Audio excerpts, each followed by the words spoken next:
see you. Good to see you. How y'all doing?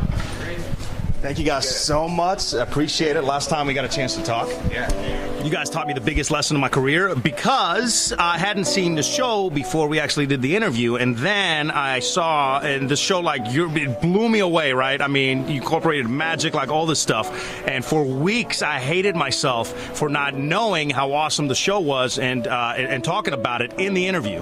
And again, it's so difficult to put into words how incredible the show is. If you guys have not seen the 21 Pilots live, definitely do that. When you're doing music, when you guys are writing and creating music, are you thinking about how you're going to present it in a tour, or is it just strictly creating the music and then you put the tour together? Yeah, actually, surprisingly, we do that more than maybe most bands or artists do. You know, a lot of times you traditionally would write a song and then try to figure out how to adapt it into a live setting. But we know that, hey, everything that we work on and put in an album and release, we want it to make sense live as well. So there's certain aspects of knowing that the live show is going to impact songwriting and decisions you make inside of it.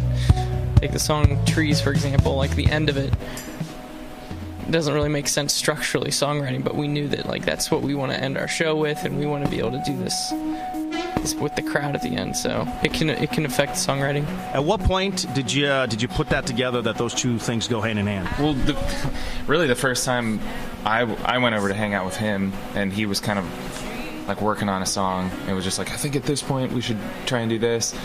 And that was the point where we were just playing local clubs and stuff.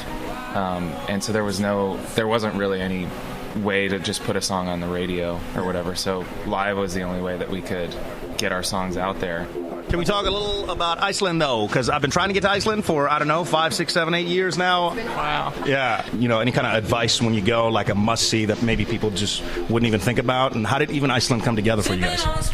Iceland was a place that the director that we work pretty close with on this one, named Andrew, he visited there, and as we were describing kind of what the world was like that we were trying to create with the record, he said, hey, I've got this perfect spot. And so it just kind of made sense. And as far as what to do there, what should we tell them to do there? We were there for like 3 days, and so, you know, we did everybody goes to the Blue Lagoon. Yeah. So that's like the one thing that every time we were like, we're going to Iceland, everyone's like, you guys got to go to the Blue Lagoon. So we did that, but other than that, we were either on set or in bed. So you don't really get to go out and really enjoy. Not really that trip.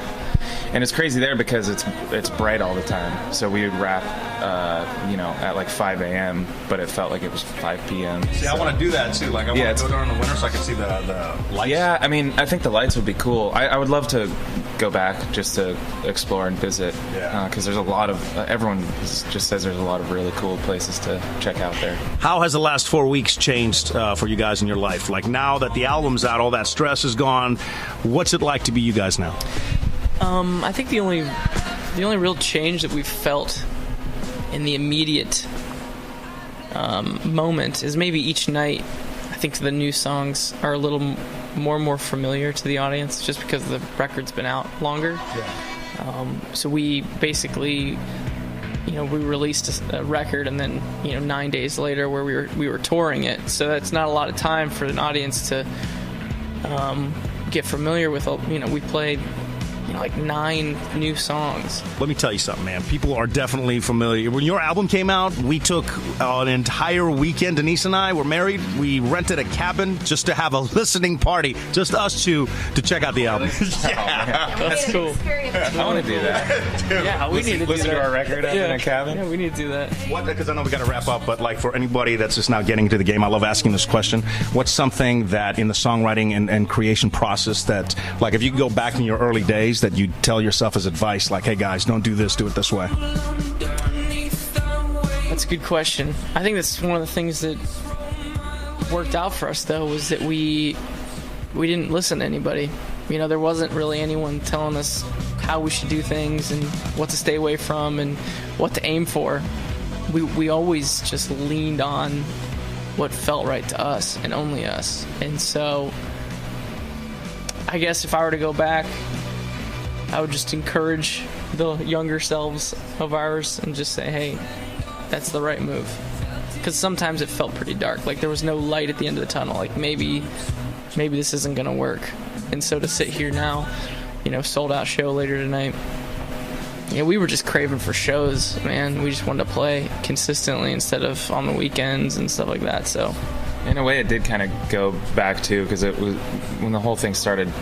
He was writing songs in his basement, and then we started recording in like bigger studios in LA or whatever, and then this one went back to his basement again. So yeah.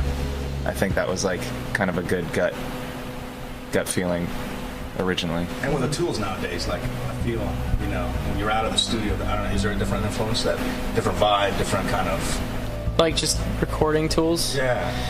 Yeah, you just get better. For me, I'm getting better as a producer, just as like I'm getting better as a songwriter.